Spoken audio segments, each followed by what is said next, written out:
What up, world? Kilos, we're back. New year. So, what do you think about the new space? I got all these magazines kind of displayed out by year. You know, before they were in totes. You know, I feel like this looks a lot better.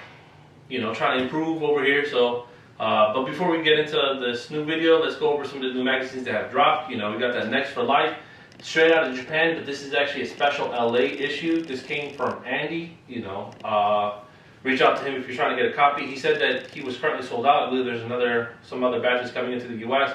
Good overall magazine. A bunch of good shit in here, so feel free to check it out. So this one just dropped probably about maybe 2 weeks ago. So that's a good one. And then you got your CenterFoldz by Beto. You know, issue number 4 is out. So Beto never lets down. So banging ass issue. So a bunch of coverage from a bunch of different things, and then make sure you get your CenterFoldz. I got them back there and then pull them out, but they're here. Today we're going to be going over kind of some things in lowriding that have kind of overstayed their welcome. You know, I got the iPad here, so people have sent me some messages of things that, you know, I put a poll up and they're the ones who told me kind of what was tired in lowriding. So it's not just me saying, yo, what the fuck's up with this? Yo, you don't know what the fuck you're talking about, you're out here in Ohio. I asked cats from all over kind of what they were tired of, and there were some common threads, but there were some outliers as well, so let's talk about it. First thing, someone was like, yo, all that Bluetooth hitting switches shit needs to stop, and I kind of agree. You know, they did that back in the 90s, individuals did it. It was cool, but it was cool because it was foreign, and it was brand new, and it was exotic. And now it's just like, bro, anybody can kind of do these things. Lowriding is very traditional in a sense, and we want to keep it very traditional. You know, we'll upgrade our radios to Bluetooth and shit, but we're still going to play oldies. Even Bluetooth, if you have a real stereo and shit, that shit sounds like ass. You want to be corded directly into it, so it's all about the quality and shit, so I'd have to agree with that. Some OGs that I look up to actually told me there was 2 different ones. They told me OG windows need to leave. Gangster windows on Impalas in particular, it was what I was told. I actually love them, but these were 2 individuals that I look up to, and I thought it was pretty interesting to hear from their perspective that they said that gangster windows kind of need to be on their way out. The concept of gangster windows, if you don't know, starts from the 58 Volkswagen.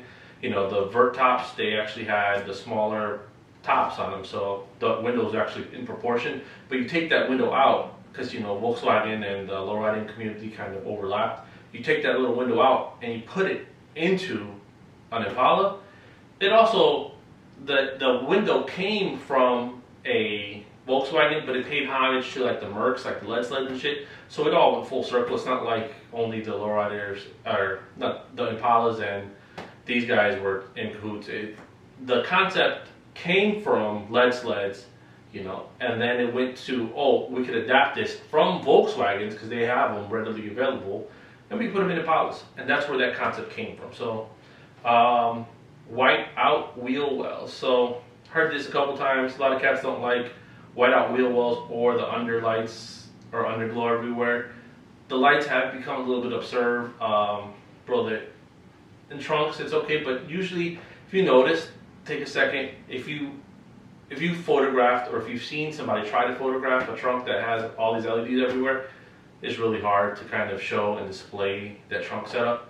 Aesthetically looking at it when you're looking at it with your regular eyes, but it's just so bright, a lot of times the photos come out bad, so it just doesn't really work out. So I just have a recommendation: if you're going to put those lights everywhere, just be cognizant, you know, try to pull out your phone and see how things turn out, because I don't know, maybe you don't care as much if your car's documented. I love documentation of lowriding, but if that's not something that matters to you, I mean, do you? Homie out in Chicago was like, yo, that reverb needs to get the fuck out of here, give me clarity. And bro, I'm a reverb lover because I love 70 era builds, but I can understand it. A lot of people don't like that jumbled up sound. I like the reverb sound. That's just me personally. It's something that's lowriding in its natural essence. So if you're not with it, I fully understand, because a lot of people like the clarity, and some people say that all songs don't go with it. Bro, I don't care. I'll play any song. I'll lock that front end up, ass end down, start dipping, reverb, full blast. I don't give a fuck. Bro, I'm a Latino from the Caribe, so bro, I'll be playing reggaeton, reverb, I'll play salsa, reverb. I don't give a fuck, reverb all day. I'll play bone, cruise it down, St. Clair, reverb. I don't give reverb all day. That's just me. I get it. Not everybody likes it. So another thing somebody said, homie out in California, high lockups. High lockups, you know, on every single car, it's too much. If you're a hopper, I fully understand because you want to get up to try to get, you know, that extra inch or whatever, because in that instance that matters. But if you're just a street car with no stuff in the trunk, bro, what's the point? Why are you? It doesn't look that cool. It's almost like, I don't know. I can't really say too much. There's some cats around here. I'm not trying to throw no shade or anything. If you have a high-ass lockup and your car doesn't work, and the front and the back, that's the bulldog lockup too. Like all that shit. Bulldog lockups fuck up your front fenders. The high lockups in the back, you have to modify so much shit. You're just, I don't know, man. Is it worth it if you're not really hopping to try to get the loot? I don't know. Personally, I don't know if I would do it. Okay, you know what word is bond. I'm gonna be honest. I would not do that shit to my car, but that's just me because I like to lay. So my Impala's always gonna lay on the ground, you know. Shit, I think I got some 10-inch cylinders in there right now, those OG Ted Wells cylinders, but it's not everybody's cup of tea, and I fully understand. And somebody else actually said high lockups as well. And then homie out in Chicago was like, yo, these fat ass white walls on these 13s and 14s. Yeah, man, if you got those like gangster white walls, usually those are people that are kind of fraying the line between lowriding and another car culture. Lowriders, you know, you like that, you know. First off, tires in general, the best looking lowrider tire out there is that 520 look, that profile look. Everything else is kind of just bubbly. If you don't know what the difference is, take a moment and look at it. That kind of sleek style look, it's like, you know, you got a woman's fat ass, it kind of just goes down like those hips. Where the other one is just like a donut, like a fat lady's donut stomach. And it just is what it is. You want that clean, sleek look, or do you want that donut? It is what it is. Another one, homie said, weighted hoppers. Weight in the game, it goes two ways. People who get that big ass crowd, what people want to see, it's kind of like the dancing cars and shit. People who are lowrider adjacent are really not involved in the scene. That's what they're coming to see, and that's what they want. So I understand it from the marketing aspect. But if you're doing it pure competition wise and you really, you know, are trying to get into some shit, there is engineering that kind of takes full. It's just a lot harder to make a car hop without weight, and I fully understand it. I'm not a hopper. I've done obviously my research and shit. I've read a lot on hopping. I got some homies around here that do mighty well in hopping, but weighted hoppers versus non-weighted hoppers, it's kind of 50-50 in my eyes, because if you go to a show, well, you don't give a fuck about it, but let's say you take, you know, your cousin or whatever, and they're not used to seeing lowriders, that's the shit that they want to see. So for them to get to see it, I feel like it's kind of good. Booty kits on G-bodies. I don't see this as much, because those G-body prices have gone up, but those booty kits now are like $1,500 and up, man. It's just got crazy. But shit, maybe 10 years ago, before that, bro, booty kits want everything. I had a Cutlass at the time, and I'm not gonna front, I wanted the booty kit on my G-body. It was a Brome just to keep it real, but I'm happy I didn't do it. But I thought that shit looked nice. Halo lights, 50-50 on Halo lights. I got Halo lights on the Impala right now. I might swap it out. I understand it, going back to that whole traditional thing. Lowriding is very traditional, and that is kind of something that shares too much similarity with other car cultures. So I understand keeping it looking OG. Like I said, I have Halos in my Impala right now. I understand it. And then high lockups, 13s with those thick ass white walls. Word is bond. Street rods and the new car style interiors. This homie prefers that 70-80s style. The 70-80 style is good, but bro, my Cutlass had a button tuck interior. That shit's hot as fuck in the summer, and it's hard as fuck to clean. It almost feels kind of like a caricature as well when I pull up places. I feel like that's what people expect, and I don't like that fucking stereotype shit. In my Impala, I'm gonna keep it OG look. If I could afford a California interior in the future, I would run probably California interior. But the button tuck I probably would never run again. I appreciate it for it being in its era, because that is an art that people were kind of doing, but like if a car was built in era specific, fully understand it, but if you're thinking about doing it, that's just hot as fuck. And for the record, anybody who has crushed velvet, y'all niggas from the Midwest, because nobody outside of the Midwest was running crushed velvet. That's some shit that only people in the Midwest were doing, because everybody always refers to the interiors as crushed velvet interiors. No, that's just button tucks. Get that shit straight. Engraving. So we'll touch on engraving. The biggest issue with engraving is the quality, and so there's a couple cats that do engraving. There's actually a lot of people that do engraving, right? Engraving is one of those things that's been around in lowriding forever. You had window etching, you know, you would take a Dremel and you do some designs on it. I have some engraved lowrider bike parts over here from Casino Dreaming. I've seen both where you're like, damn, this shit looks good, and damn, this looks bad. What the difference is the person that does the engraving, right? So imagine you have your engravers that are like Mr. Cartoon, and they are booked, and they're like, yo, I'm trying to get these parts, and they don't have time for you, and their prices are more expensive than other people's. Their quality is also better. And then you have essentially places, you hop online and you go and order these parts, and they come straight to your door, and you might have two matching parts, and it's just, you have to run with it. And then sometimes you might go online, and you might have to hot glue your, radio dash into your Cadillac, and then that shit's gonna fall out when you're driving. And then at the show, you're gonna have it pushed up, but then it falls down, it looks really bad. And engraving is an accent that should be taken as an accent, right? As well as, would you just have anybody go and throw a tattoo on you? Like, maybe if that is something you do, maybe it does suit you, but I couldn't imagine like walking around with a bunch of trash and shit for the rest of your life from a shitty ass tattoo, Same as with that engraving. When you're engraving, you're taking that part, bro, if you don't have a good engraver, that shit's probably gonna rust out. I know cats that went through particular engraver, it's kind of like a production, and we'll say engraving production, and the parts just started to rust, and they're in it for the monetary aspect of it, they're getting high quantity of people coming to them, and they're getting money, right? If there was no money, they wouldn't be doing it.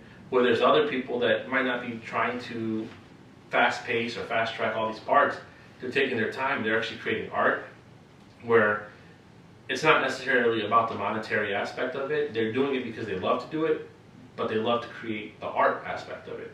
And you can tell the difference between the two. I like guessing engravers.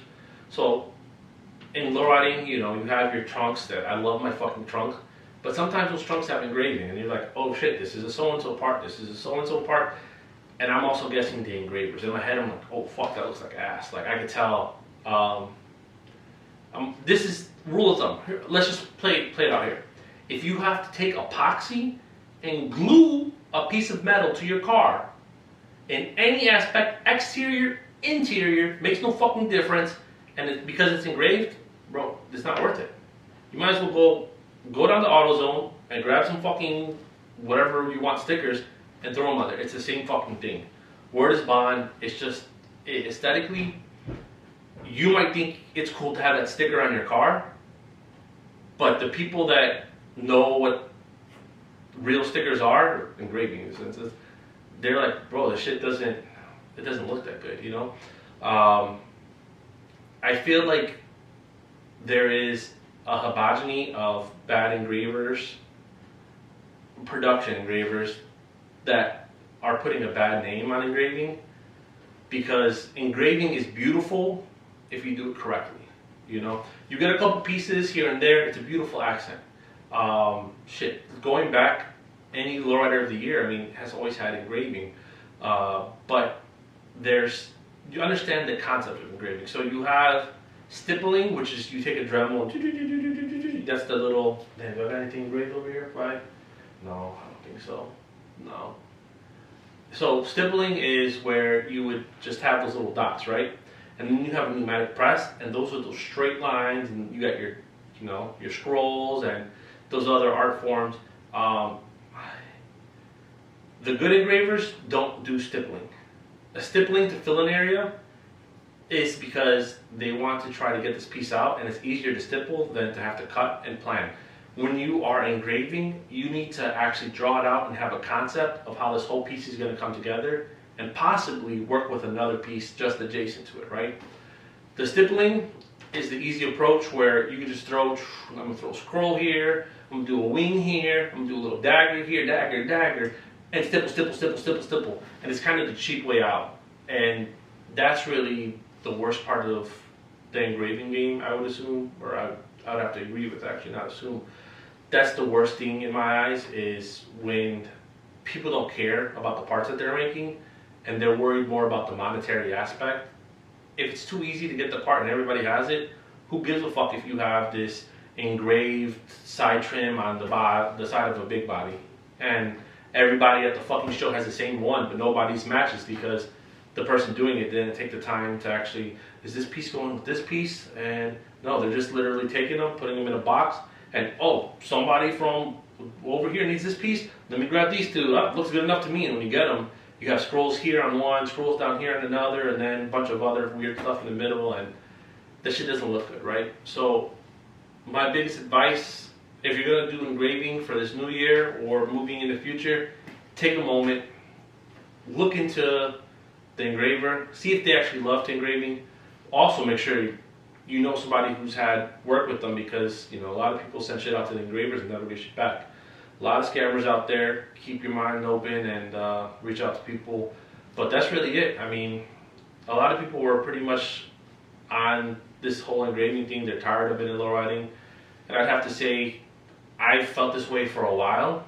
And it also ties over to the lowrider bicycle world. Because this place that actually produces a lot of these parts actually made lowrider bike parts, and that's how they actually began.